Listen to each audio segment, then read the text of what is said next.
trying to be a lot more consistent with the podcast. It's Um, hard. it's hard. I've just been like in a spot where I've been focused on, I don't know, like in my early 20s, I was in a band. So Right. I definitely like chased the dream and was kind of like more one of those guys that was like doing the irrational pursuit. Like, Yeah. you know what I'm saying? And then, money became a focus, as it does as you get older. You know, you got to worry about your financials.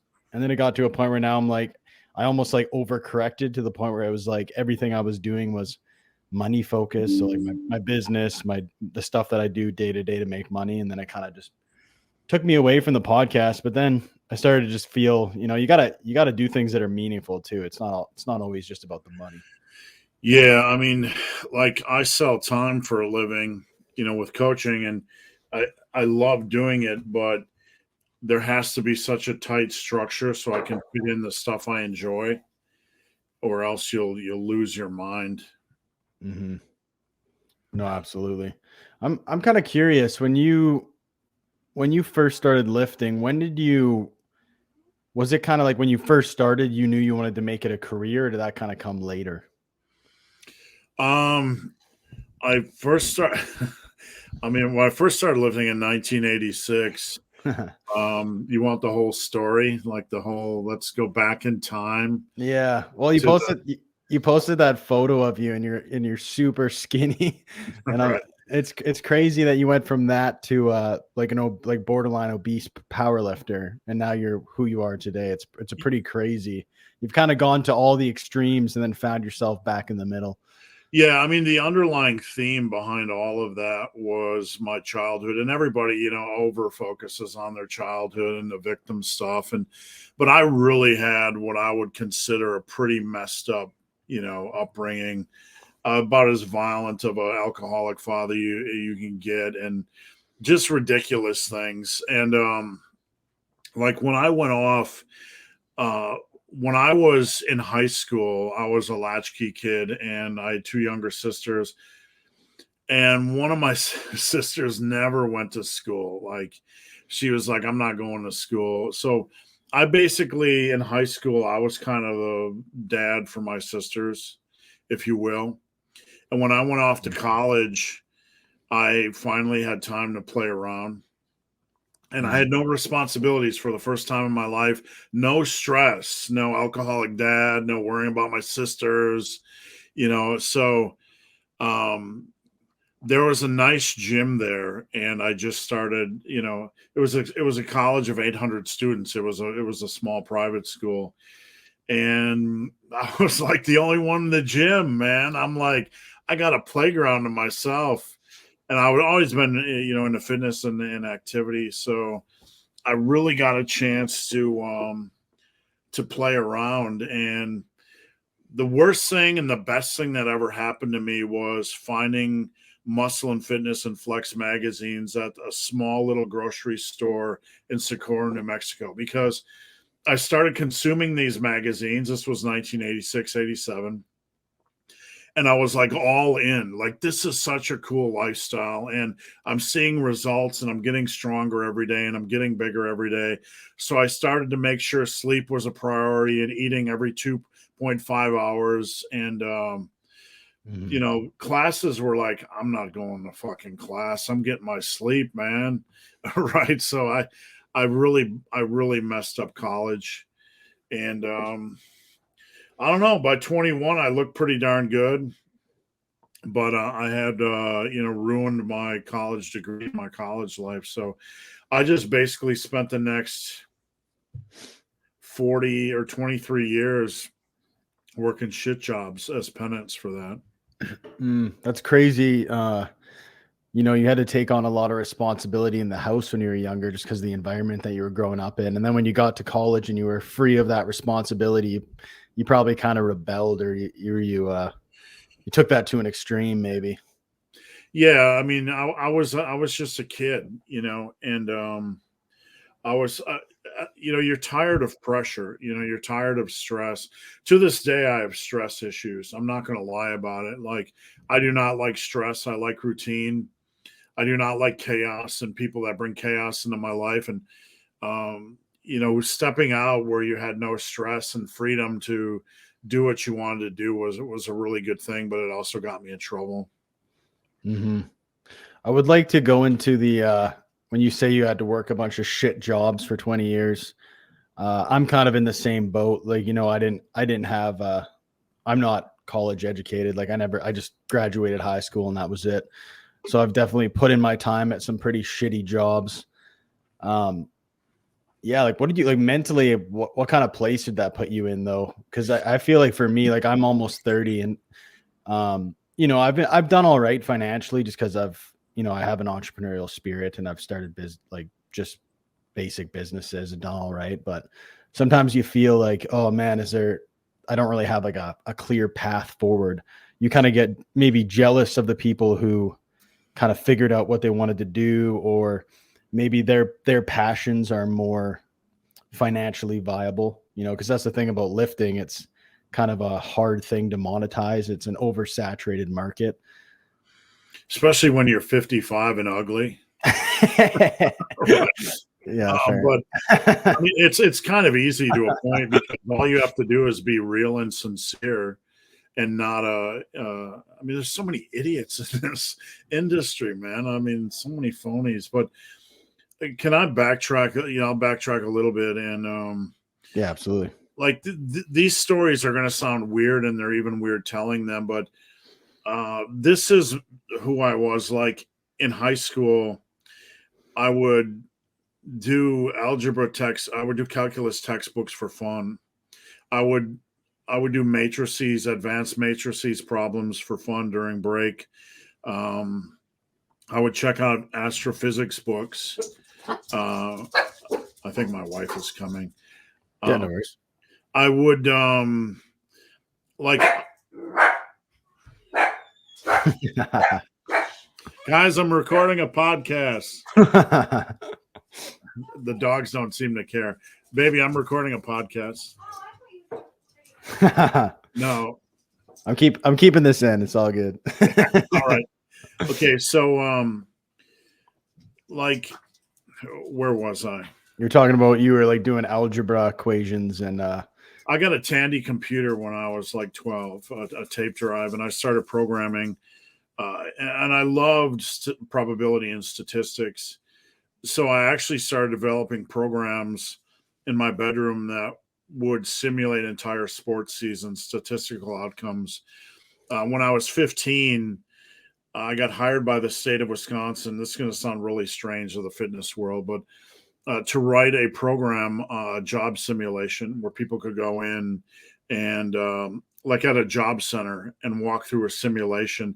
I wrote a program so big it didn't fit on a floppy drive, and they didn't know what to do. They ended up using a program a 15-year-old wrote for 10 years in the state of Wisconsin. I was super into programming and super into math and super into physics. So the reason why I'm telling this story is like, we were talking about, failing out of school. I took my SATs and my ACTs heading into college, and I got a perfect score on my math SAT. Perfect score. My ACT, I got a 36, which I believe is the highest you can get. My scores were so high that I was looking at going to Cornell. It was like, I was being recruited by so many schools because of my raw ACT and SAT math scores, and I ended up going to astrophysics in New Mexico Tech because it was a smaller school. It's what I could afford more at the time. So there's the table set for you. Like, I love math. I love programming. I'm going to get into astrophysics. Math is like everything for me. And then I completely was not ready to handle school. Completely not ready for freedom and structure. And I just completely wasted that. And if you can imagine like going to work at Kmart in the lawn and garden center, and the depression and the like, this is my fucking life, and I just wasted all that. That was like 25 years of my life, just carrying around that burden that I wasted that opportunity. Shit, man. That's heavy. That's heavy for sure. And how did okay, so going through that 20-year period of you kind of feeling that regret or that depression that comes with that, when did it all kind of start changing and then you started to kind of shift and become an entrepreneur or become self-employed? Wow, it just kind of spiraled like in such a good direction. The internet was exciting to me. I started a computer business in 99 2000. Like my sister's husband, one day he came home Christmas with my sister and he's like, "Hey, I can build a computer." Like, what? You can build a computer? So he showed me how you build computers, and I started building them for people. And I started a web design and computer design business in 99 2000. And I started building websites, starting getting into WordPress and designing websites. And long story short, in 2005, 2006, I got laid off from my job as a machinist. Mm-hmm. I did for a year. So I built a website called muscleandbrawn.com. And it ended up being the forum, such a quality forum because we wouldn't allow trolls and we didn't really even allow swearing. It was just legit quality. And it grew so organically because of the content in the forum that we were competing with bodybuilding.com as the site of the year. Mm-hmm. And Muscle and Strength was asking me articles for them. Muscle was asking me. It just kind of 2005, 2006, 2007, things just started to take off. And I didn't even know where they're going. I just rode the wave. Right. Wow. I actually remember I'm 29, so I'm pretty young, but I remember when I first got on the internet when I was 13, 14, and I was really into music and I was like learning guitar tabs. There was like ultimateguitar.com and they had forums. Like forums used to be really big when I was like 13 or 14. Like kind of when I first got on the internet, but they kind of Right. what year did they kind of die off? Because you don't really hear about forums anymore. V-Bolt and forums and stuff like that were so popular, probably until 2014, 2015, they really started to die. We tried to launch one when I was working at Tiger Fitness, but things had started to transition to social media. Mm-hmm. Like everybody started to gather on Facebook, and other places, Reddit and things like that, rather than forums. Basically, social media killed communities, which is a shame. We're kind of bouncing back now where communities are regaining just in a different form. Isn't that kind of funny that social media, this is supposed to be social, it kind of doesn't have as much of a community element about it? No, and like Fazlifts, he was with me back in the day on Muscle and Brawn. That's how we met. Oh, wow. And like there was such a community, you were such a part of something. I bring that back now. I have a Team Massive, which we're bringing that back, man. We're like, fuck Facebook. I mean, let's get our heads out of that toxic crap. Let's get back to like my big focus for 2023 is community. We're rebuilding a community. We're rebuilding something outside of social media, and it's exciting and it's fun and it's organic and it's not one me on top of the pole. It's just everybody, and it's just refreshing. Mm-hmm. Yeah, that's the thing. It's like it's much more fulfilling. I feel like a lot of the fitness industry is like one guy at the top. Look at me, I'm the star, and then it's all the followers. But I think it's more important to have like an open, like more of a community, like you're saying. What does Jeffrey Verity Schofield call it when it's a one-way relationship? I forgot. He had like parasocial or something like parasocial. That's right. Yeah. Yeah, that could be dangerous for sure. Or just, yeah, like I that's what I like about this community, just like Jeffrey, you, Alpha Destiny, all these guys. It's very like, even the people that are really popular on YouTube, you guys aren't You don't have like a, I know I have all the answers. I'm better than you. It's not like a rock star mentality. It's more of like a, hey, I'm offering value. This is a community. It's very welcoming, way more fulfilling than the, like being Liver King or something like that. Well, I can tell you, when I was at Tiger Fitness, I got sucked into that world, meaning it's like a giant swirling toilet bowl that's constantly trying to pull you in, like the gravity of a neutron star. How like all of a sudden I'm surrounded by all these people, and it's a really weird environment. And to be out of that environment and to see guys like yourself and Jeffrey Verity Schofield in Basement Bodybuilding, and even Stan Strength, he's somebody I've worked with closely, on a personal level. I like all these guys, and they're just good people, and they're just all about, the heart and soul of what lifting and fitness should be, as opposed to all this Liver King, whole crazy world. Like you've said in the past that you've pretty much been around like every big name in bodybuilding. What did you learn during that time? You say it was kind of like a toilet bowl. Right. What do you mean by that exactly? Like what were like these, like hanging around these like influencers or these famous bodybuilder types? What kind of perspective that give you? Wow. There's a very diverse spectrum, and it has a lot of good, and it has a lot of very, very bad. Egos that won't listen to things, predators, people that on camera are all smiles and good to know you, and behind your back a week after you're away from them, they unfollow you on social media. It's Really? dude, I can't even begin. Like, Get into it. I'm curious because I don't even care anymore. I'm so old. Everybody can go fuck themselves. I really don't care anymore. I like, Big J. Okay. I worked to design his whole behind the scenes. I spearheaded the marketing effort to redesign his big supplement line. Okay.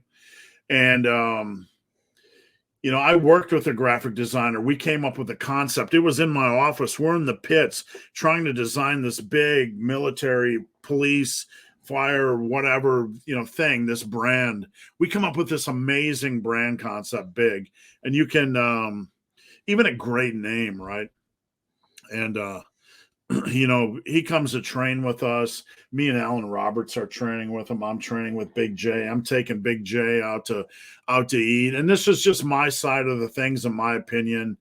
So if somebody wants to sue me for sharing an opinion, go ahead. But like 2 weeks after I designed his brand, right, with the designer, like the dude unfollows me on social media. You're like, what is going on? Like, you try not to take it personally, but that's kind of the shit soup that you're in with some of these guys, as opposed to like the Hodge twins. These guys came into my office. We talked, we made videos together. We had a lot of fun, and they still follow me to this day. And I respect them because they're good businessmen. So those are kind of two ends of the spectrum. Mm-hmm. I like the Hodge twins. They seem pretty real. Whatever you think of them, they're good people, right? And they're good businessmen, and they're legit. They're not like the Big J's or the Chris Gethens who unfollow you a week after they leave. These guys, hey, they don't have to follow me. I'm just a schmuck, right? But when you meet somebody and you connect with them and you work with them, and then like when they're out of your sphere, they unfollow you because it's not good to follow so and so. I only have to follow 7 people on social media. That type of mentality. Yeah, 100%. And I think that's a weird thing about business in general. The concept, like in a positive way, capitalism and business are supposed to function in a way that you're offering value to others, right? You're offering value. But I feel like social media is just teaching people to extract value from others. Yeah, you ever go to somebody's social media and they see they're only following one person, It's like right? it's their second page. Right. You ever do that and you're like, "Oh, fuck me, man." I mean, Oh, it's this just guy's yeah. I mean, yeah, that's kind of ridiculous. like you can do whatever you want, but I mean, seriously, are we about people or are we about posturing? In my day, like posturing and posers were a bad thing. They're a negative thing, but I don't know. I'm old school, man. When I see that, I'm like, this guy's a fucking idiot. No, That's that's fair. Um, we kind of have you did music as well, and I'm kind of wondering where the music fit into that, because that guitar riff that's on your channel, that's actually you playing that, correct? yeah. And I'm sorry for swearing so much. It's been a Oh, long day, and I'm oh, kind of jacked up on caffeine. oh, dude, let it out, bro. This is a swearing. It's a swearing podcast. So, when I came back from college, I got kicked out of college, right? And for bad grades. And there was like a 2 year period before I went in the military, maybe a year and a half period, where I had an apartment with some musicians. Uh, a band, they were in a band called the Head Cleaners, and we all kind of shared an apartment. And Madison, Wisconsin, had a club called OK's Corral. And back in the day, man, this was like 89, 90, 91, where everybody that's big now would go and play. The Ramones, Mhm. Dinosaur Jr., Nice. everybody that like the Meat Puppets, way before all this hit, when liking this stuff wasn't cool. The Minutemen, the Descendants, all this, Oh, post punk stuff. I used to love the Descendants back in the day. I still listen to them now, actually. We used to just get stoned for like I think I was stoned for an entire year and listen to this music and play music. I really got into music, got a 4 tracker, and I used to just record. And for like during the 90s, I think until from like 90 to 97, I legitimately recorded over 250 songs on a 4 tracker. Oh You wow. know, I would say like 90% of them were trash, right? But um, the That's lost tapes. that's cool, man. That's cool you did that though. Um, so you smoked a lot of weed when you were younger, eh? There was like a year and a half where I was stoned every day. I was back into college. I would take like I remember taking like a free jazz course or a course on free jazz in college, and I would go get stoned before and go Mm. listen to like just classic jazz. Just Miles Davis and stuff like that. Just gaining I gained an appreciation for like improvisation and that kind of listening to that, combining that with like the soloing styles on guitar of Jay Massis and Hendrix, and it kind of all converged, and I just started making a lot of bad guitar solos and playing a Yeah. lot of bad music. It's just crazy, man. Like astrophysics, music. It's just you've lived quite the life. Yeah, I mean, you live long enough, you do a lot of stupid things, right? And then so you did the Flex magazine. So you're working with Tiger Fitness. Was the company you're working for? I started with Muscle and Strength, and I was with them for about 5 years, and then Tiger for about 5 years. And then when did you become independent of all that and start your own thing? Um, well, just on a personal note, I wanted to wait to become independent until I was done paying child support. Yeah, that's fair. So I wanted to go to an unstable income where it wouldn't impact anybody else. So it was right around uh, I started to transition right around when the pandemic started to hit, like January that year. Hmm. And how's that been? Like you've been doing pretty well. It's terrifying going into business for yourself, but honestly, it's just been a huge blessing. It's been a life changer.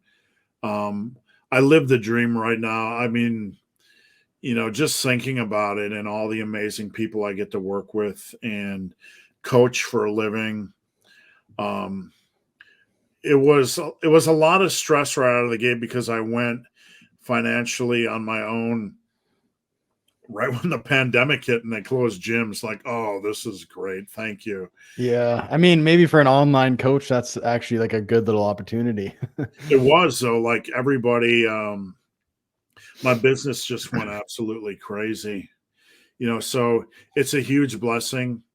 And like not even having 100,000 subscribers on YouTube, I have, like, if I had three of me, I could triple my income, but you just lose the ability to sell time at some point. Yeah, you can't really serve people to the best of your ability when you're spread thin. Not at all.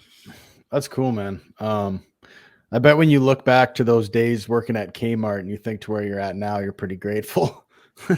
Yeah, I mean that's the perspective that people that see you in this little box called YouTube, they don't understand. Like everybody has a story, right? And I don't know Liver King's story, and I don't know Jeffrey's story and whatnot. But my story was, I threw away my life for lifting, and for 25 years I was in a hole, and I got my life back because of lifting. It's like, Holy fuck. What a story. it's, I mean, it's the thing that killed me brought me back to life.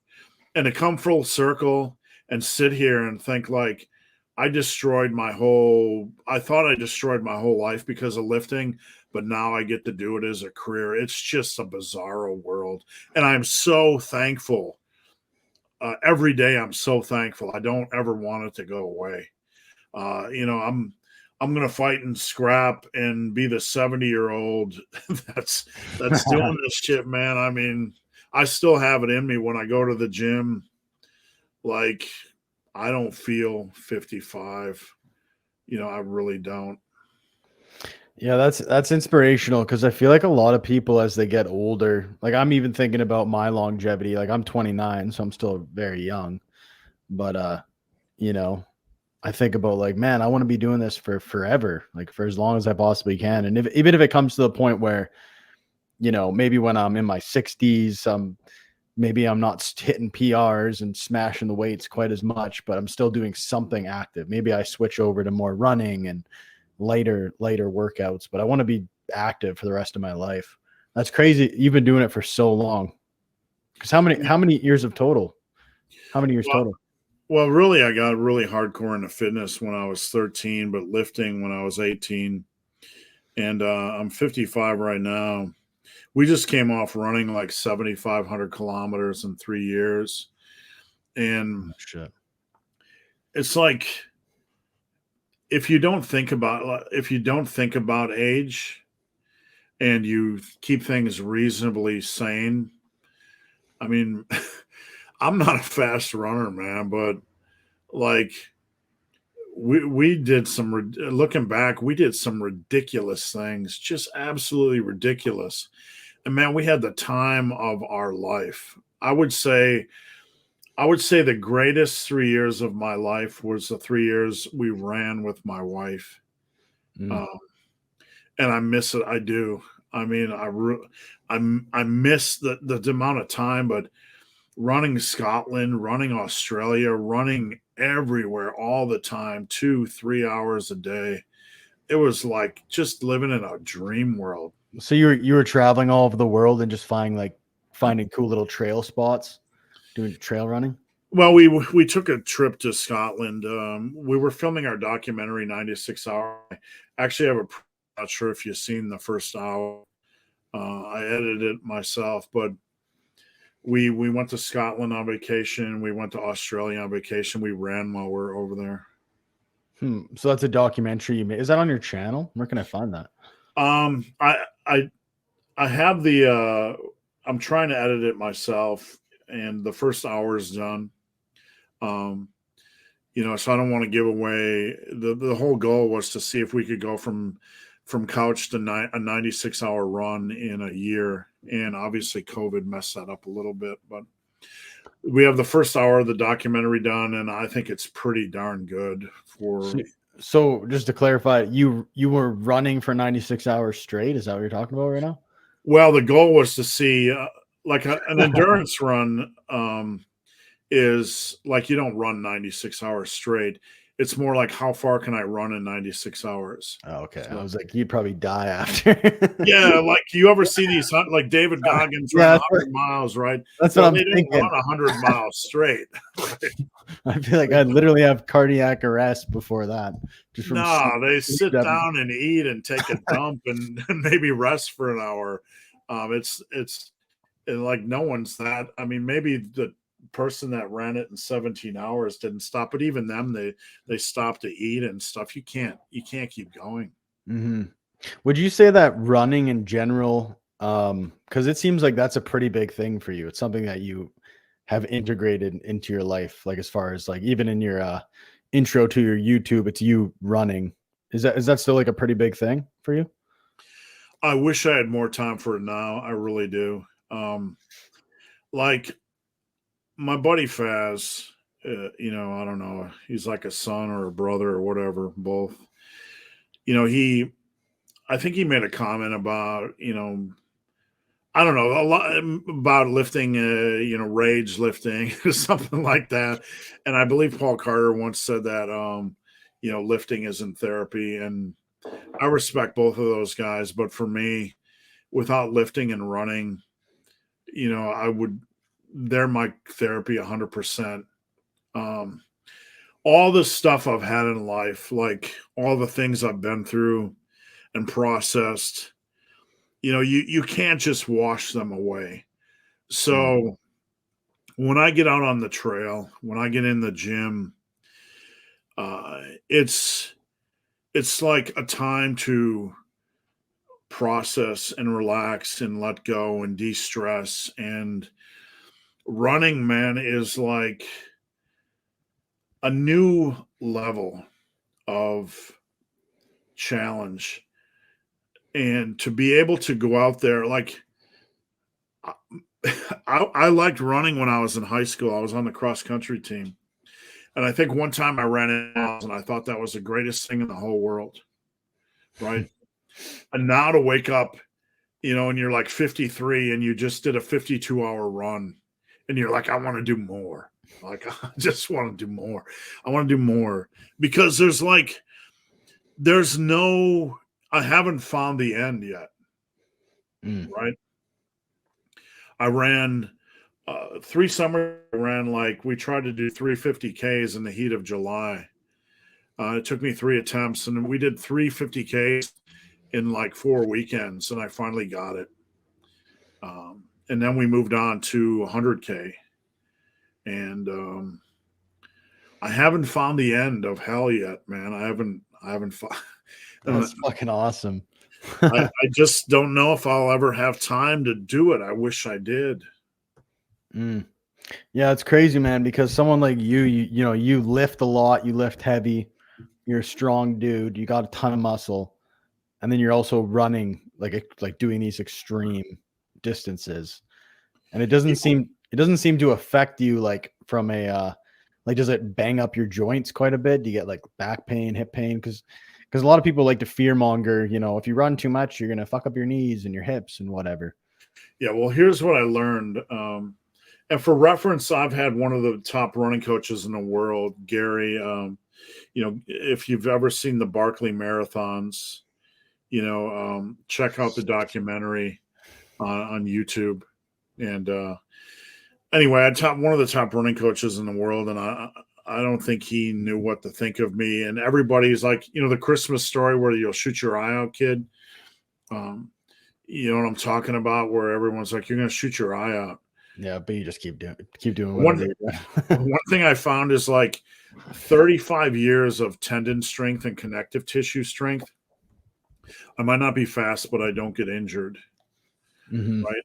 So I would go out at these races and people would be like to my wife, hey, there's some big power lifter out there. And they would start out fast and I'd end up slow, but I just I just I haven't found I don't need to stop. I found a comfortable pace where I can keep going and it doesn't hurt. I trip over a lot of stumps and fall a lot. But man, Yeah. no, I don't get hurt running. I've never been hurt running. Yeah, that's it. I feel really good running too. Like obviously a way smaller dude, but I I do pretty well. Like I never have any knee pain or anything. I actually used to get like a weird low back thing when I was running at first, but since I've just strengthened my back, like I feel fine. Like I feel like just moving outside of the gym, whether that be like trail, even just walking, going for like a hike or something like that, that like, if anything, that like lubricates everything and helps with the healing process. It just makes things stronger. I'm sure like you could take, just like with training, you could take anything to an extreme, but I think the more you do something and you just kind of work up to it, you just become kind of bulletproof. Yeah, I don't know. I've run into a lot of there's a spectrum when it comes to pain tolerance and even pain awareness. And I'm sure I live with things that um I'm not trying to pat myself on the back, but when it comes to pain tolerance, like I tend to wake up and like, shut up, pussy, just go. That like when I post something on social media and it sounds like I'm trying to insult people, usually it's self-talk that I have with myself every morning. Like, fuck your excuses, fuck your toe, fuck your blister. Dude, when I did the 52-hour run, I remember getting up at 2 in the morning. Like we would come and lay down, we would eat, and then we would lay down for an hour because you can't go 52 hours without sleep. So we would get up after an hour of rest. The blisters on my feet were impossible, but after like 10 minutes of walking, they become so numb, and you become so numb to the pain that you just are back in the groove again. And before you know it, you've just run another 25K. That's awesome. Like just developing that tough mindset. That's good, man. Um, as far as like overall, like kind of like aches and pains from the gym, like do you, as far as like your back and hips and stuff from like just years of lifting, are you still feeling pretty good as far as like when you go into the gym and stuff like that? Like I've knees and back feel good? Yeah, I have some minor things like I have a minor impingement. I can't feel my half of my pinky on my left side, and I should probably go see a doctor. But I figure I'll wait until I'm like near dead or something. Have some. Classic man shit right there. I mean, it's not impacting anything, and it's not getting any worse. I'm fine. Like 6 months ago, I was walking down the stairs and something twisted in my knee, and the biggest risk right now is like old man injuries. Like, hey, I walked down the stairs and I tore something in my knee. Like randomly. Yeah, it doesn't happen when you're doing the 600-pound deadlift, but it happens when you're walking down the flight of stairs. I mean, I imagine like I started going to the YMCA with my wife, and I like it builds perspective. I'll get on it. Like I don't go super heavy anymore, but like bench press, I'm doing like 225 for 20 or 225 for 4 sets of 10. I'm okay with that. I'm okay with not being, the strongest person in the world, but you still see yourself you still compare yourself to other people, and you realize I'm doing pretty good. I feel good. I'm doing good. Everything is good. What's the mindset shift like when you are clearly you've been doing this for so long, you're an advanced lifter. You've probably kind of like reached your limit on like borderline everything, maybe not running like you said, but what's it like? Like are you still like beating the logbook, or is that more of like you're just kind of maintaining? Because like can you still push it? Like are you still pushing for progression? I'm just kind of curious. I don't think you ever grow out of trying to find the next, layer of the onion. I put together a program this week that I want to do a double split, which is ridiculous volume. I don't know if I'll be able to do it. I don't even know if I'll be able to find the time to do it, but I want to do it. And like the other day, I went in and I had the hardest triceps workout of my life. I mean, I literally did 20 sets of triceps and I absolutely tried to rip them off the bone. It sounds like hyperbole, but um, I went into the YMCA and did I did 9 sets of assisted triceps push downs to the point where I had the whole stack at the end. And it sounds dramatic, but I'm like, it was the best triceps workout of my life. Is it sustainable at 55? I don't know, man. I don't know, but like it, you, you don't lose that. I don't think you lose that. Or like, I just created something devious. Let's dive into the pit and see if I survive. That's fucking awesome, man. And one other thing too, like when it comes to longevity, you're not the kind of guy that's like trying to stay super lean. Because I feel like when it comes to longevity, it's probably not a good idea to be like extremely lean all the time. Because you see some of these like older fitness influencers, and they're trying to stay like 10%, sub 10%. It's like that cannot be like I'm a young guy and I can't imagine trying to stay super lean. Because like Well, I mean, this is going to take us down an interesting path of discussion, but like, I'm at the other end of the spectrum. I'm in the heart attack zone. I'm just being real. Like, I lost 100 pounds and I got down to 238 and 242. And then, during the pandemic, I don't know, we gained 25 pounds or whatever. I mean, the pandemic was hell for us. And I'm not going to lie. I'm not going to pretend it wasn't. We got back from Scotland. All my clients lost their gym. They shut down my wife's business. We were afraid we were going to lose our house and our businesses. And we were at the end of 2 years of filming a documentary, and our race got canceled. Our whole life got destroyed. And it sounds dramatic, but it was hard for us. You imagine starting a business and then like I took everything all the time. I was working all the time. I was just killing myself with stress. Mhm. And like I'm at the other end of the spectrum where I need to lose I need to lose 30 pounds to get out of the heart attack zone. And this year I finally got control of the stress. Mm. I mean, it was so bad for us. I Yeah. don't know how my wife tolerated me. Holy shit, eh? Well, it's good you got over that, or you're getting over it. The stress thing, yeah, it's like it's crazy. Like even just if you're stressed in any way, any kind of calorie deficit is too much. Like it's like food is so comforting. It's like that's a really big thing. It's like I don't think people think about that enough. Like if you're running your own business and you're fucking just peak stress, trying to eat diet is just a nightmare. Well, here's a weird thing. Okay. So we're off running 2 hours a day. And you look at your little watch, your little Garmin, it says you burn 1,753 calories because you're a big fat ass, right? Um, where you're a big big unit, and you're like, oh, I can my old maintenance level used to be like 3,000. So as long as I'm under 3,500 a day, I'm gonna maintain weight, right? And, it I started to sit more, for work, and even Mm. though I was running 2 hours a day, I slowly started to gain weight. You know, maybe I think I gained 25 pounds.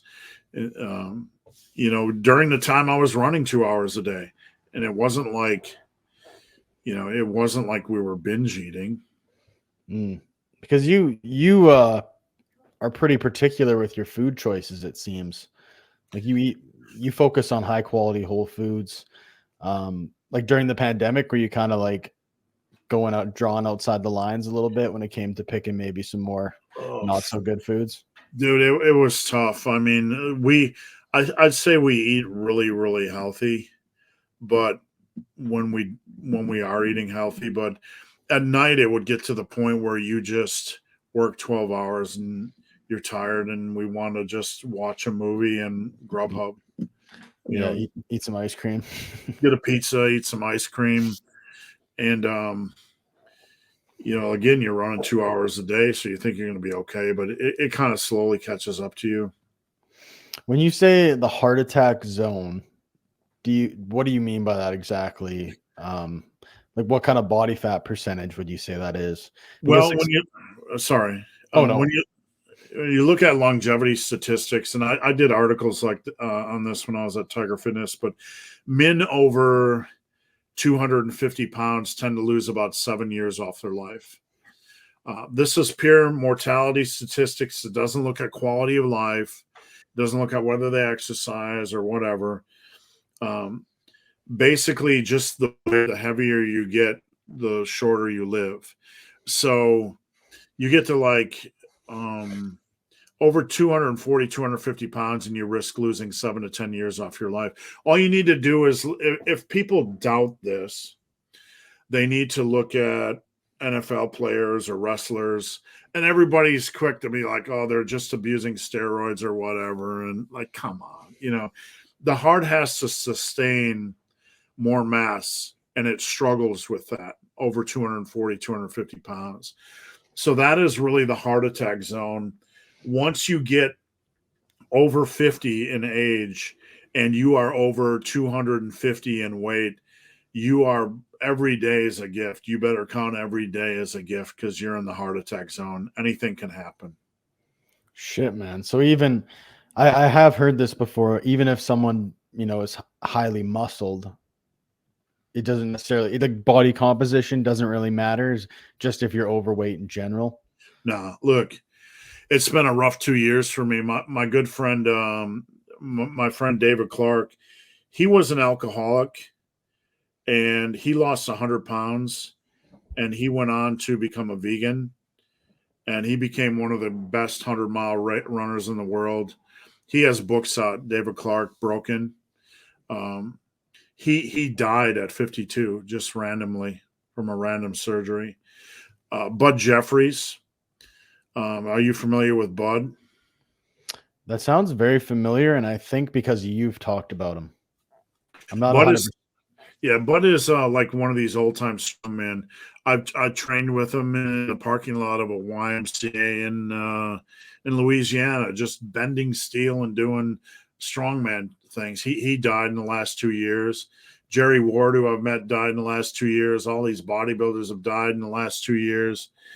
It's like at some point you wake up and you see people your age dying, and it sounds really morbid, but it's just like a reminder.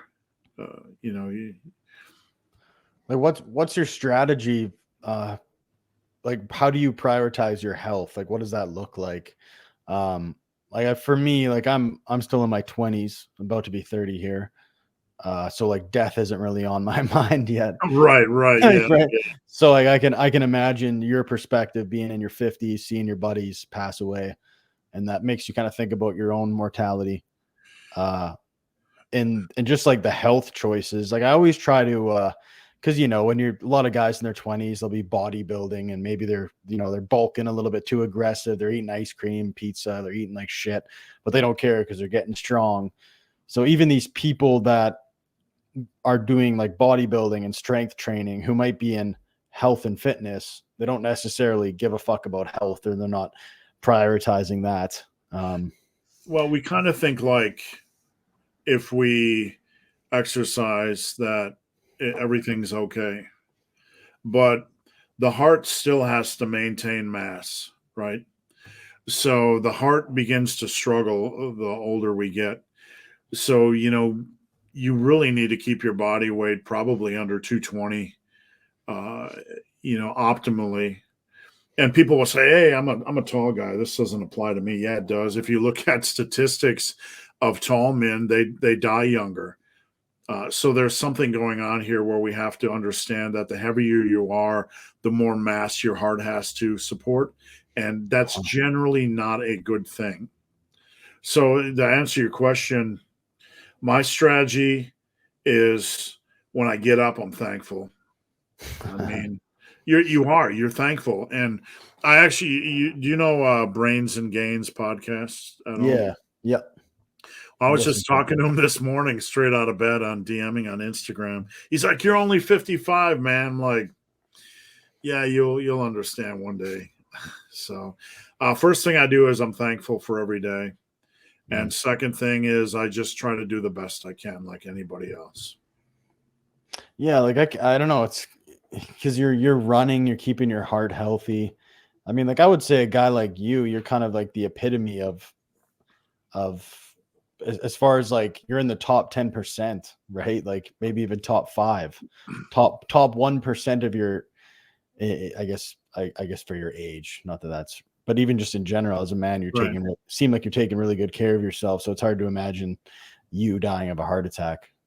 But we do have examples of that, which is kind of a bummer. Well, don't forget, I was a binge eater that nearly killed himself. I mean, I have that wired into my DNA. I don't binge eat anymore, but um, I think anybody that goes through a troubled past has some. I hate to generalize because I don't understand the situations of everybody, but I think there's a tendency to have wired into you a form of uh, I'm not good enough, or you punish yourself to a certain degree, or you're constantly in struggle with abuse or stress management. Like for me, I'm constantly monitoring myself. It's a fight. Like I'm not perfect, but it's a fight every day to take care of myself.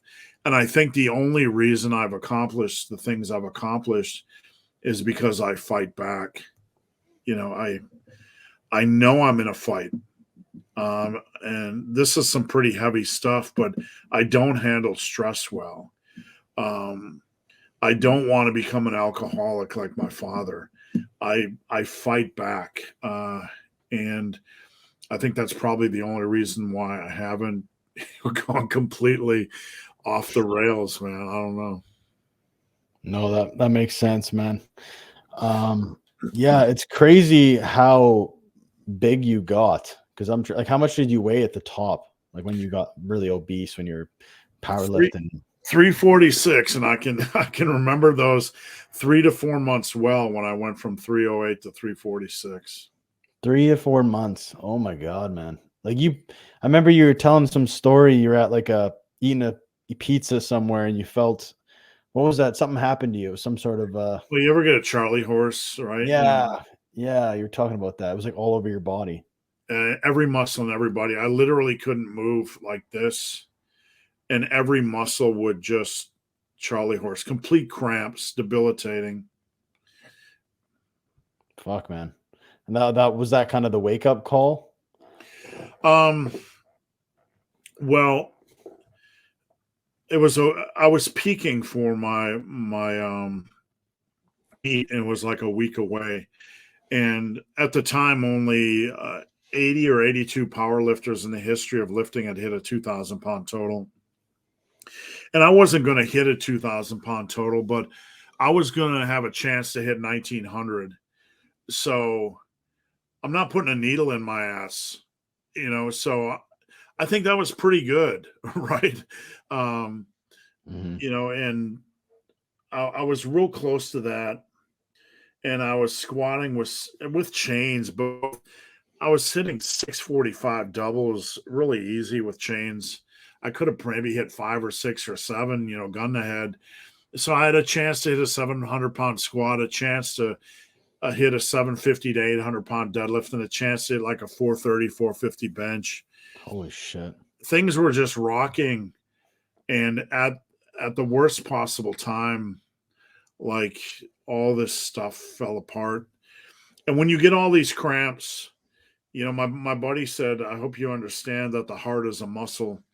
And if you don't change something, your heart is going to cramp. I spent the next week taking every anti-cramp electrolyte supplement I could, everything in the possible world to see if I could compete, but I couldn't do it. Fuck, man. So you were just pushing to try to like beat that record, or just like pushing for that 2000 total. Yeah, and I showed up to the meet day, and I couldn't even squat 600, which was my opener, which I'd done literally 100 times previously in the past 4 months. Like your body just wasn't having it at that point. No, it was done. It was completely over. I don't know what had taken place, but I just couldn't do it. And then you died. And then after that, did you just immediately start dieting down kind of thing, or? Well, it was kind of this weird moment in my life where I woke up from a dream and I said, I've been married for 17 years and I'm not happy and I'm not taking care of myself. And I'm not blaming my ex-wife, because you can have two people that aren't right for each other. And that doesn't mean one person's a bad person. But I knew I needed to step back and be on my own. I couldn't take care of myself properly I needed space and time. And I just immediately switched over to eating plant-based and animal-based, not because I read it in a book, but because I knew I needed to stop eating shit. Yeah. And I started running on the treadmill in my office and broke it in like a month. So you're 300-pound, 3.5-pound man, or 300-pound man running on a treadmill. You ended up breaking. Just running for my life, man. Just trying to run for my life, get my life back. Shit, man. So you weren't like tracking calories or anything. It was more just like a focus on the food, on quality foods. If what I'm about to say, somebody's, this will probably, make no sense at all to most of your listeners, but I didn't track calories. My eating was just like, I would literally make a plate of like 24 jalapeno poppers with just bacon and cream cheese, and then I'd eat like a half a watermelon. My snack for dinner would be like cheese and sausage. I was literally not counting calories. I was literally just eating animal-based and plant-based as much as I want. And I lost like 75 pounds in like 3 months, eating like an absolute tank. Like just from the switch over from junk and processed food. But to be fair, when I was eating junk and processed food, I was eating over 7,000 calories a day. So I think even though I made the switch to 4,000, 3,500, 4,000 calories a day of clean eating, it was such a dramatic calorie change. Wow. That's crazy, man. It's crazy to think, you posted that photo of you super skinny. Then you have the photo of you as really big, and now it's like 3 different human beings. Yeah, it's been a life, man. It's been a life. It's holy shit. Absolutely crazy. Yeah, I got out of the military, 177 with 6-pack abs, and when I just started sitting more, and the weight just slowly crept up. I think that's a good lesson for people who, we're going to the gym, we take this stuff seriously, but there are still ways that we can get out of shape, even if we are working out. It's not just what we do in the gym. It's like the other times in the day matters. The worst thing for me was leaving the poverty life. I started selling cars in Richmond, Virginia, and when I got out of the military, I was selling BMWs and Acuras and Mazdas, and there was I remember one day where I sold 2 BMW convertibles, a BMW 7 Series, and I had like 3 Mazda leases all in the same day. I made like $4,500 in one day as a kid. Like, and you're leaving. The thing is, like, the reason why I mention that is you go from the poverty life to having money in your pocket. And all of a sudden you're eating junk and crap you didn't eat before. Yeah. No, that makes sense. Like you had more access to those things before. They were eating like shit might have been more of a luxury. Right. Well, it's kind of interesting though, because in some ways, I guess eating like shit can be less expensive, or maybe not, I guess, because you got to eat out and stuff. I actually don't really understand that argument, because if you're just eating whole foods like rice, meat, and eggs and veggies, fresh produce, it's pretty cheap, especially if you're making all your own stuff. I don't like the whole concept of eating healthy is expensive. I don't understand where people get that from. It's just like something they parrot. If I'm eating rice and like I will order $150 worth of ground meat from Force of Nature. And I'm not trying to do a commercial. I don't have an affiliate code, so don't get anybody listening. Don't get excited, right? It's a sponsored podcast. Right, right. I'm just dropping a link below, right? But but I get elk, I get wild boar, I get venison, I get bison, all this diversity of micronutrients, and I mix it with rice, and we have our plant-based stuff, strawberries and blueberries and blackberries and mushrooms and tomatoes and all that kind of stuff. I try to do okay, but at the end of the day, even though I order my meat and I combine that with rice and eggs, and it's super cheap, man, compared to like living that pizza life. Yeah, 100%. Unless you're doing Domino's $5 pizzas, but then, man, if you're like ordering a pizza and you're only getting cheese and like 4 pepperonis on it, like you need some therapy, because that's not even pizza. That's all. That's cool. Cool, man. Well, we're an hour in.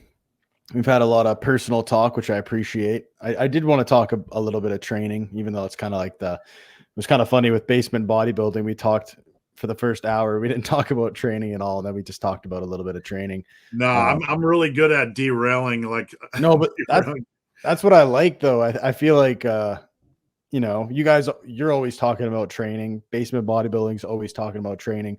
So sometimes when it's a podcast, you kind of want to hear the other things, like, because people, especially when you're on YouTube, like people look up to you. They want to kind of know maybe if they see you and they're inspired by you and they know you've been through some shit and you're willing to talk about it, to be like, oh, well, I can get out of my dark place because this guy's overcome this challenge. And like you were saying earlier, we don't know everybody's story, and that's true. Like, I feel like as men, we don't like to boo-hoo, poor me. We don't like to, right. Especially as men who lift, we don't really want to play the victim, but I'm sure all of us have gone through some pretty gnarly shit to varying degrees, but we don't necessarily air it out on YouTube. Well, I'll just say one final thought on that. We can talk lifting a little bit if you want, but yeah, for sure. Like fighting back against all the things that are trying to destroy you. There was one quote I had at one point in my time that in my life that I never forgot, and that is, destroy that which comes to destroy you. And it is like, I would not be here if I did not, fight back against the mountain of negative energy that tried to, kill me. And I think that's an essential, that is everything I've ever accomplished, running or lifting, every second of every day. Like, I'm in the gym and I'm fighting that's the demon I'm fighting every single workout, every single moment. Fuck yeah. That's awesome, man. Well, I sent you that thumbnail and I was like, the natty quad father. Right. I remember when it's weird to see that though, like with Tom Platts being my role model. It's like, right. Well, it's like, I remember when I first discovered you were interviewing Paul Carter. I guess that was probably like 2 years ago or something like that. Yeah, it was quite a while ago. That's when I first stumbled on your stuff, and I remember you posted a Instagram. I think that maybe it was that specific one, or you're doing like goblet squats or something. I'm like, this dude's fucking quads are huge. And then I kept telling people, I'm like, no, man, like this guy's natty. But I just want to like go into that. Like, how the fuck do you grow? How did you grow horse legs? Well, like I was talking to Brains and Gates podcast again. He's like asking me my leg size, and my legs are only 26.5% in those videos at like 22% body fat. You can see I got like I got like love handles and back fat. Yeah. I mean, you're not like a super lean guy, but you're also like you have a ton of muscle. Like which is kind of cool cuz like you can get away with being at like 20% body fat or even higher if you have a bunch of muscle. Like you look like proportionate. You look good. And you're like If I had to like do things like what I know now is like from an aesthetic standpoint, if I was lean at 15%, I would probably not have 26-inch legs. And I would legitimately not have 17-inch arms. Maybe if a miracle happened, but I do not have like if you put me next to Jeffrey Verity Schofield, he would look bigger than me, right? Uh, like if you put one person next to another.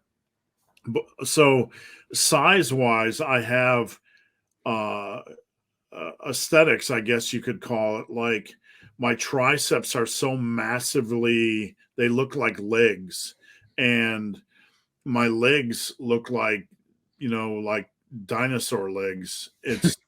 It's more the shape, if that makes sense. And plus, mm, I posted a picture on Instagram the other day about small bone. I think my bone structure tends to help because it makes me look bigger. mm. No, I that's don't know. fair. I think I have some weird bodybuilding genetics that make me look bigger than I am.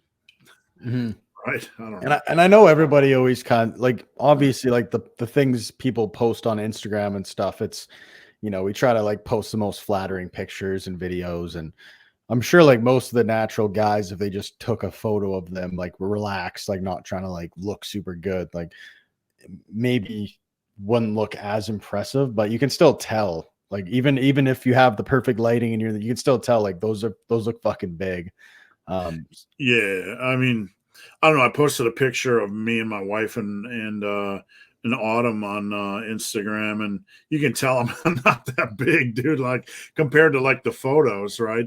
But I don't want to come off as like one of these guys that like oh, I'm just I'm not as big. Well, I like to be really transparent with my size because I want people to understand that lean, I would barely have 26-inch legs and 17-inch arms, and you can process it however you want. mhm. I never really like do you take body measurements quite often? Because I always kind of feel like body measurements are kind of deceiving because you could have just extra fat. So your arms, yeah, it's kind of it's Uh, I I don't mean, know. I used to a lot. I mean, like I don't do it much. When I was a big hippopotamus, my arms were like 18 and a half inches, 19 inches, but that was all fat. So I'm more concerned where it is relative, to my leanness, because I know at 22%, my arms are 17 and a half.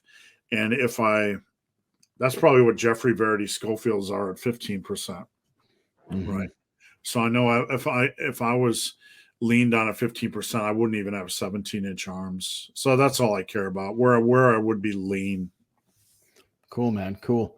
I guess like a question I'll ask is just I know you maybe it gets kind of boring just to talk about the basics over and over again. No, never. Let it rip, man, all I day mean, like long. let's just like as a guy like who's where I'm at.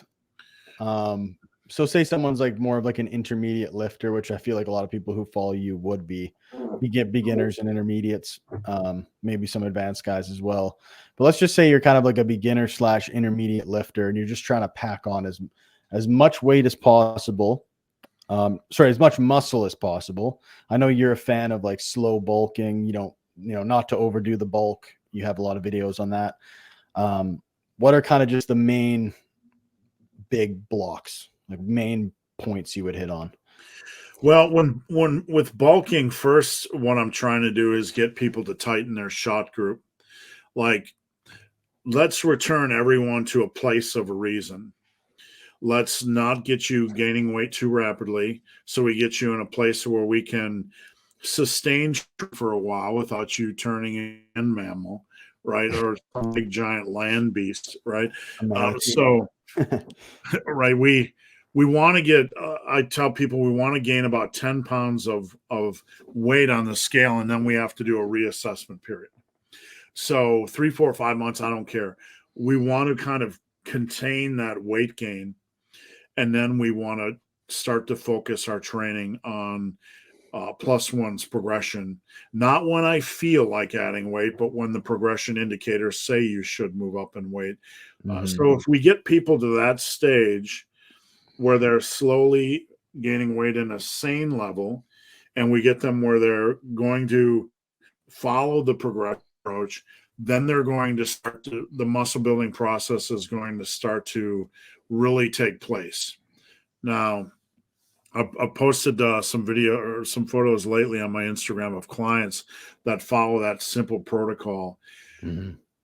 When you are training hard, like I have clients that are like, okay, this is the 5%er, then you can get more aggressive with your weight gain as long as you are good at cutting, right? So like Jeffrey Verity Schofield went through a very aggressive weight gain. And I have a client, Lee, who I posted in 5 months. He did a cut and then an aggressive bulk. This guy trains like a maniac. Like he's doing stuff like I'm like, I've never even done that, man. You're like going crazy. So first you have to ground people in a reasonable rate of weight gain, and then get them on a reasonable training schedule, and they have to be able to sustain it. And then from there you can kind of flower out and expand on that. Mm-hmm. I know for me, bulking feels good because you get stronger and you can definitely overdo it.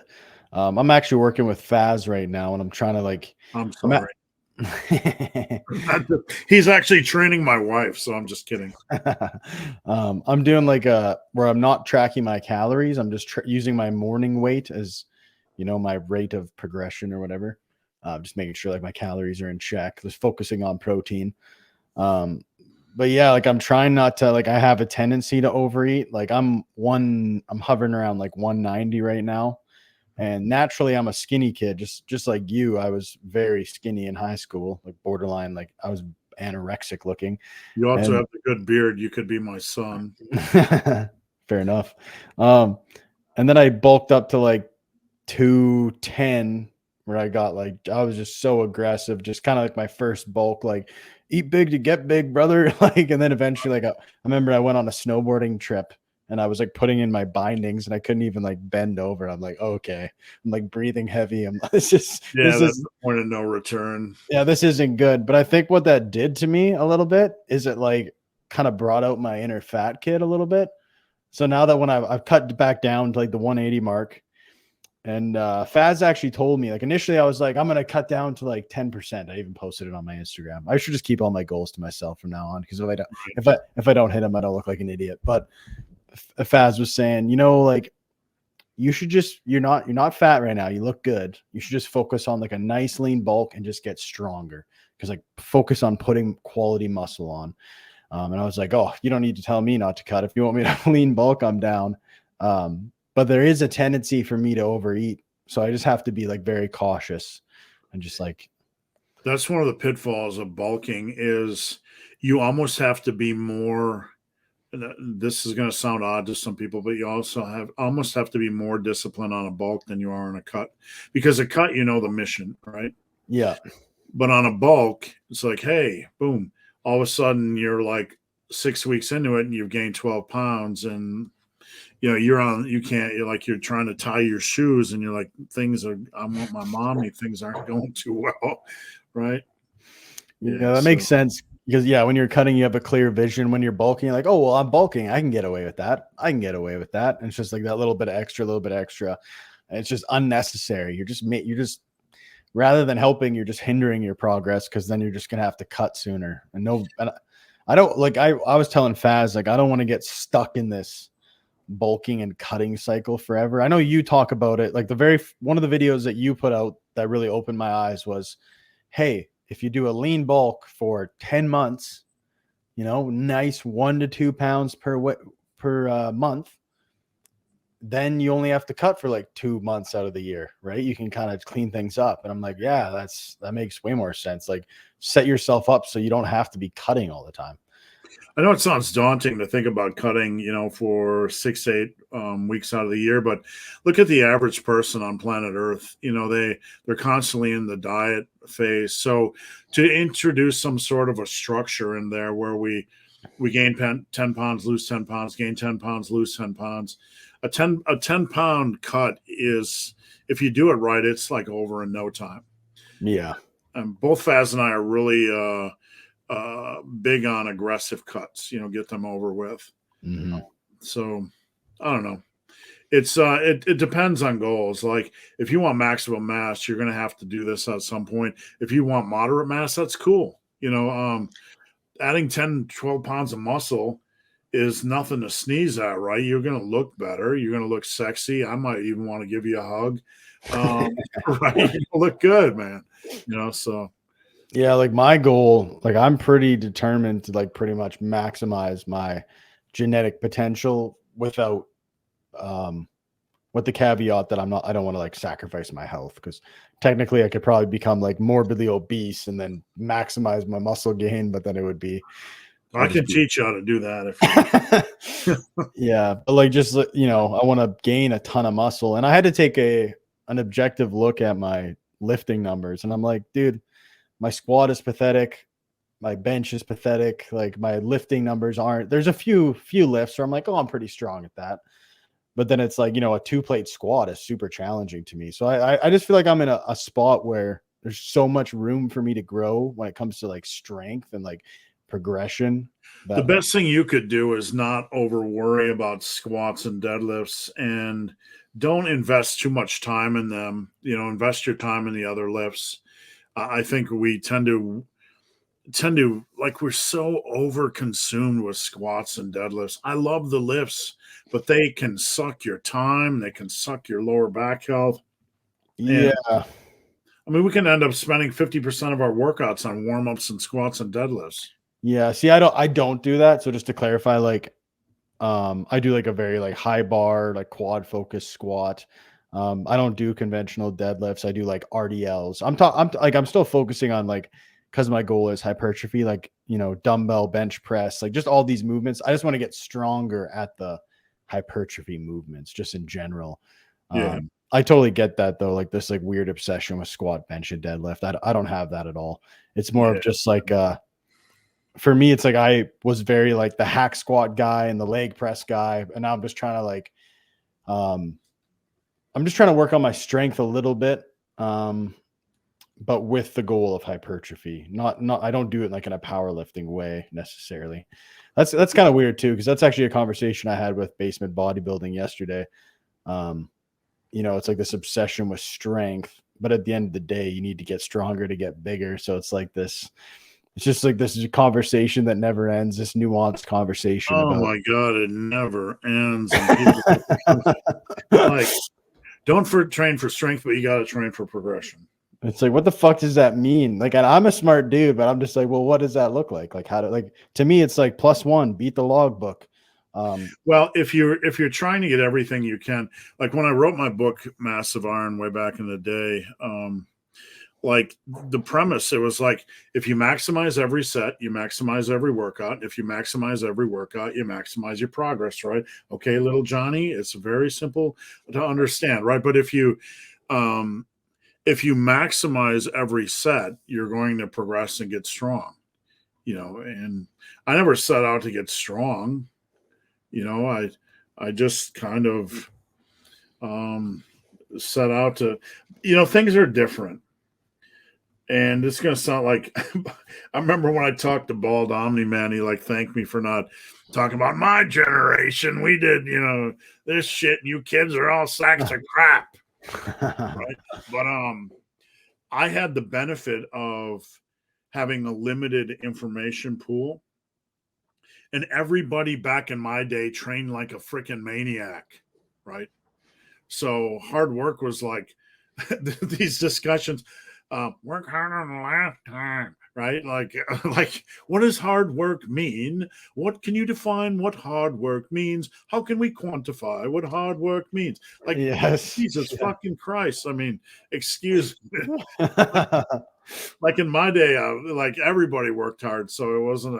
I'm sorry for No, that's fine. but like it's weird to me that we have to explain what hard work is. I think It's like, I think another thing with it is you as an individual need to like so much of it is intuition and like what like because if you tell me to train to failure and I've never done that before, like I remember like in my own like personal journey when it comes to like lifting, I hit this point where it was like, holy fuck, like that's training hard. It's like I felt for like the first few years, you don't even know how to train hard. Or you think you're training hard, and also you get to a point, it's like, no, that was a fucking hard set. And then you get better at it. Like you get better at working harder. Does that make sense? yeah, I mean, I'm not being. I don't want to sound like some arrogant twat cake, but like sometimes it's best to learn by training with somebody that is training hard and Mm-hmm. like if somebody comes to me and wants to train, there's a good chance that after like 3 or 4 sets, they're going to be like looking at their watch ready to go. Not because I'm like some superhero, but because there's a big gap between what hard work really is and what most people are doing in the gym. I know I talked to you once before. I don't know that I shared the Alan Roberts story, Every Damn Day Fitness story. No, but I think I know who that guy is. I've watched his YouTube quite a bit, I think, back in the day. Yeah, I mean, I don't really, I haven't interacted with him in a while, but he used to come to, he has a big YouTube channel. I actually kind of, helped him get into YouTube. And he used to come train with me, a real strong guy.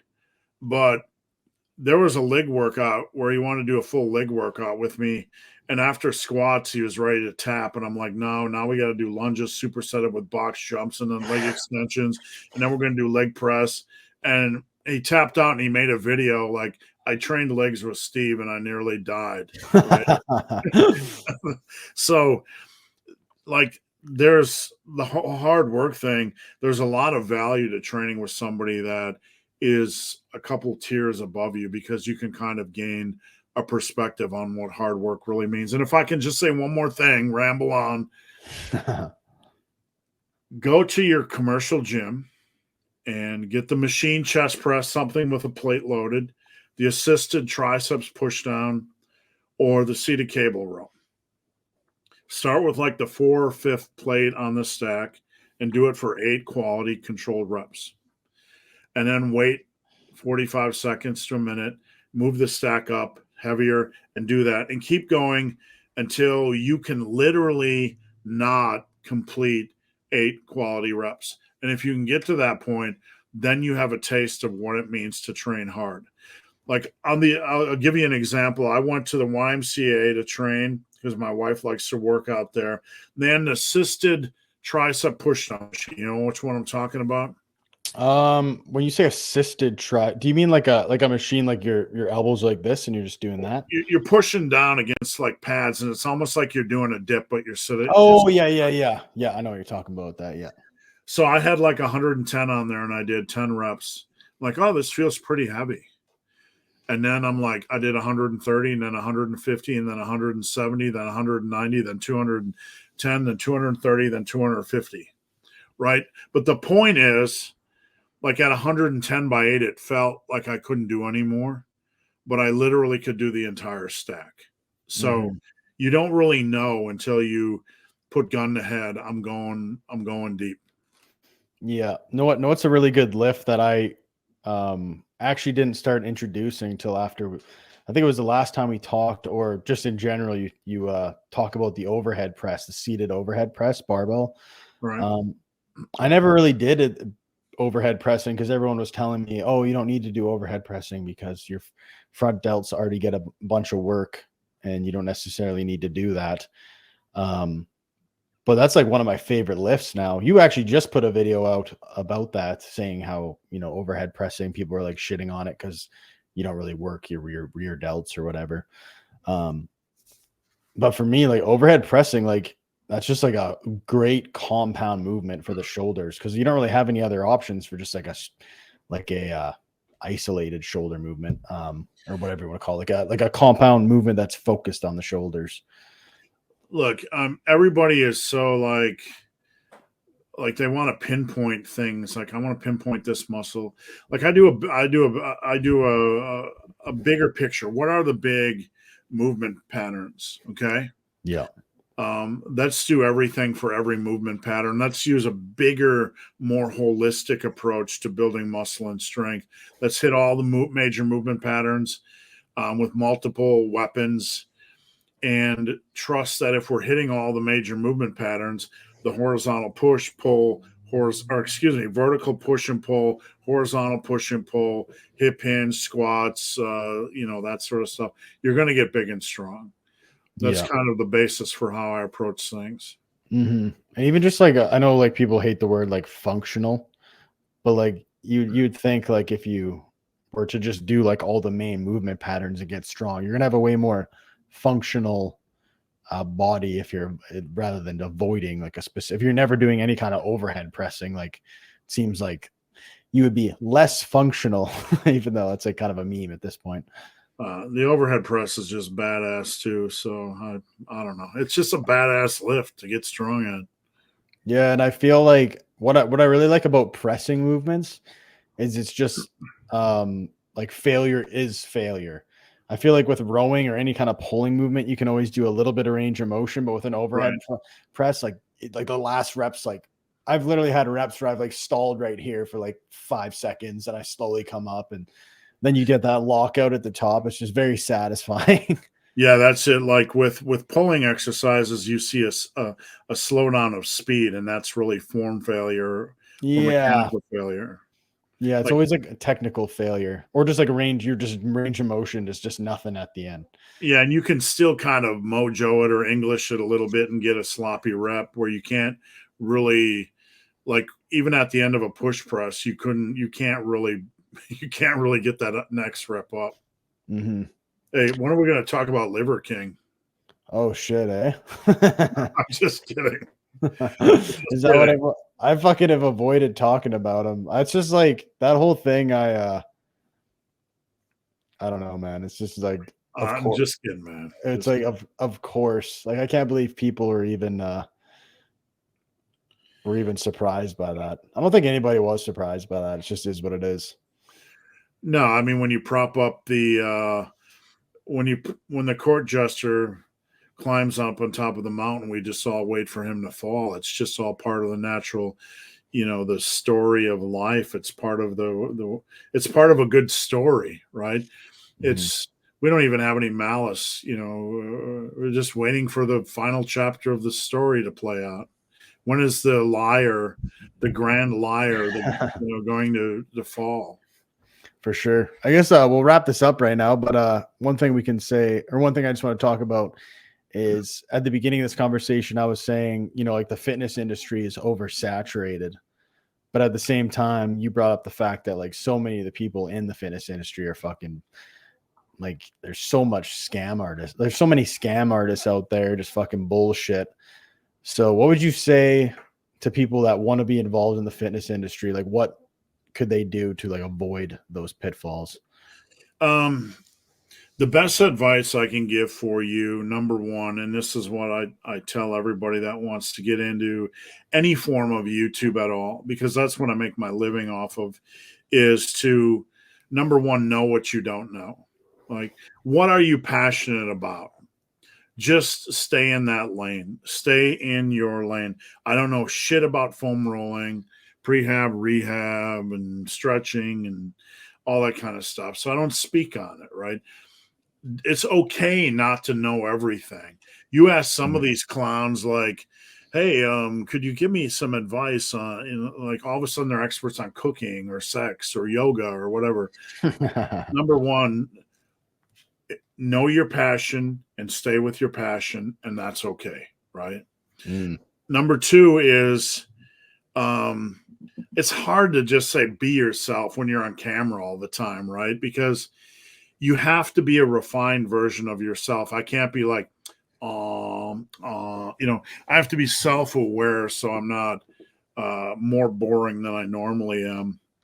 But be yourself, try to be authentic as much as you can. We're all insecure in front of camera a little bit, but understand that these are people's lives that we're messing with, right? People have stories and lives and struggles, and it's far more about fitness. Don't waste their time. Help them the best you can at that moment with the most reasonable advice. Be authentic, be sincere, and help them the best you can. And understand that we aren't all built to attract 1 million followers, but the people that do come to us are valuable. These are humans. These are lives of people that are crossing our paths in the grand scheme of the fucking universe, in endless time and endless space and the whole confusion of the multiverse. You have two people that are colliding at the same space and time, which is a miracle in itself. So fucking value that and stop wasting their fucking time. Right? I mean, seriously, help this person the best you can. Don't judge them. Don't assume things. Help them the best you can. Give them the best advice you can, and move on. Hell yeah. So that's it. That was probably the best advice I've ever heard about YouTube. Cool, man. Well, I appreciate you coming on. If you just want to let people know where they can find you, that'd be great. Yeah, thank you. On YouTube at Massive Iron, on Instagram at Ben the Barman.